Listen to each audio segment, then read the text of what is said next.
Friends, अगर आप मेरी क्लासेस कभी किए हैं और मेरे ऑफलाइन कोई प्रोग्राम वगैरह को अटेंड किए हैं तो आपने देखा होगा मैं बहुत बार अपने दिल की बात आपको शायरी के माध्यम से पहुंचाता हुआ देखा गया हूं। तो जो समझ रहे हैं वो अंदर से बोल ही रहे हैं इरशाद इरशाद, लेकिन इस बार थोड़ा सा डिफरेंट किया हूं, इंग्लिश में कुछ बना के लाया हूं। अगर आपको समझ में आए तो वाह बोलिएगा और पूरा समझ में आए तो वाह वाह जरूर बोलिएगा, कमेंट में मैं सुनूंगा। तो बेसिकली क्या है कि बच्चे बार बार एक ही गलतियां कर रहे हैं जिसके कारण उनका अटेम्प्ट लग रहा है। तो हम आपको उन गलतियों से निकालना चाह रहे हैं और निकालने के लिए कुछ ना कुछ आपको बार बार मोटिवेट करके समझाना चाह रहे हैं कि भाई ऐसा कर ले, ऐसा कर ले, राइट। तो नॉर्मली स्टूडेंट्स क्या कर रहे हैं जी, क्लासेस ले रहे हैं और सोच रहे हैं बस अब क्लासेस खत्म और मैं पास, लेकिन यूं होता नहीं। तो कैसे होता है, इसी के लिए कुछ एक शायराना अंदाज में इंग्लिश में कुछ मैसेज है, समझ में आ जाए तो वाह, पूरा समझ में आ जाए तो वाह वाह। तो शायरी क्या है, classes are not so important, practice is. Practice is not so important, bird eye view is. Bird eye view is not so important, memorisation is. Memorisation is not so important, testing your memory is. Testing your memory is not so important.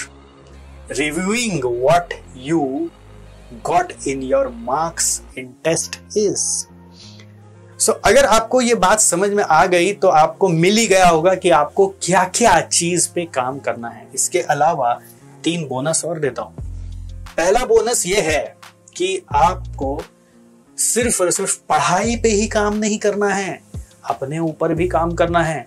यानी कि वो कहते हैं ना, पहले पेट पूजा बाद में काम दूजा, उसी तरीके से पेट पूजा मतलब ये नहीं कि पेट को खाली खिलाते रहना है, इसी तरीके से शरीर का भी ध्यान रखना है कि किस तरह का खाना आप अपने इस एग्जाम पीरियड में खा रहे हो, जिससे कि आप एग्जाम डे तक स्वस्थ तो रहो कम से कम, वरना एग्जाम के पहले त्रस्त हो जाते हो। दूसरा, शरीर को तो छोड़ो, मन को क्या खाना खिला रहे हो, अपने अंदर मन को बार बार क्या बातें बोल रहे हो, बार बार बोल क्या रहे हो, उसे तुमसे ना हो पाएगा, तुमसे हो जाएगा। बोल क्या रहे हो, मैं फंस गया हूं कि नहीं, मैं बहुत अच्छे करियर के लिए तैयार हो रहा हूं।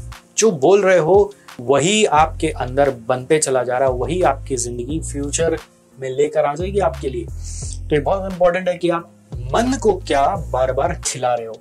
तो शरीर को क्या खिला रहे हो ये भी इंपॉर्टेंट है, मन को क्या खिला रहे हो वो भी इंपॉर्टेंट है। और एक सबसे इंपॉर्टेंट, किस विजन से, किस इच्छा से, अंदरूनी इच्छा जो होती है, आप ये पढ़ाई कर रहे हो, उस इच्छा को और साक्षर रूप से और ज्यादा विजुअलाइज करके अपने सामने अगर रख सकते हो तो पूर्ण रूप से आप में सबमिशन की एक भावना आ जाएगी कि मुझे ये करना ही करना है। अगर इच्छा अंदर में एकदम हल्की सी है कि बस शायद कर ले तो अच्छा होगा, तो वो शायद जैसा ही परफॉर्मेंस आएगा।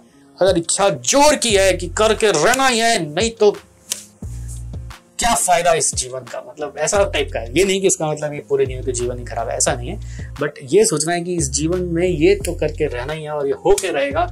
जब उससे हो सकता है तो मुझसे भी हो सकता है। ऐसा क्या है कि ये मुझसे नहीं होगा, मैं तो करके दिखाऊंगा। जब ऐसी इच्छा अंदर में जाग जाएगी और इससे आपको ये दिखना होगा कि आपका खुद का भविष्य, आपका परिवार का भविष्य कितना सुधरता चला जा रहा है, तो ये आपको डुबा देगा अपने पढ़ाई में और आपको कहीं ना कहीं आगे लेके जरूर जाएगा। अगर आपको लगता है कि आपके रास्ते में इसके अलावा भी कुछ और कांटे हैं जो आपको ये करने नहीं दे रहे, तो आप बेझिझक एसजीसी इंस्टीट्यूट को अपना साथी बनाइए और हमारी सर्विसेज का पूरा लाभ उठाइए और इस बार जरूर पास हो जाइए। Thank you so much, I will see you soon.